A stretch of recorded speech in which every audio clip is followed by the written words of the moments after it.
દાહોદ જિલ્લા કલેક્ટર યોગેશ નિરગુડેના અધ્યક્ષસ્થાને નવા ફળિયા પ્રાથમિક શાળા ખાતે કન્યા કેળવણી મહોત્સવ અને શાળા પ્રવેશોત્સવનું આયોજન કરવામાં આવ્યું હતું। નમસ્કાર, આપની સાથે હું પ્રિયાંક, જોતા રહો સમાચાર વિસ્તારથી।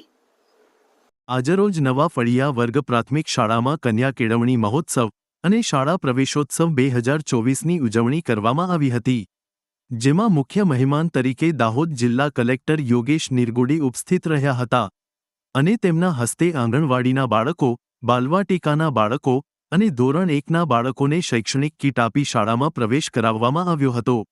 સાથે શાળામાં ખૂબ જ સારી કામગીરી બાબત ટેકનોલોજીમાં ખૂબ જ સારું કામગીરી કરનાર નવા ફળિયા વર્ગ પ્રાથમિક શાળાના શિક્ષક શેખ મોહમ્મદ સિદ્દીક યુસુફભાઈને પ્રમાણપત્ર આપી સન્માનિત કરવામાં આવ્યા હતા, તેમજ શાળાના દરેક શિક્ષકોને અભિનંદન પાઠવવામાં આવ્યા હતા। સાથે સાથે શાળામાં નવીન કોમ્પ્યુટર લેબનું ઉદ્ઘાટન જિલ્લા કલેક્ટર BRC તેમજ સરપંચના હસ્તે કરવામાં આવ્યું હતું।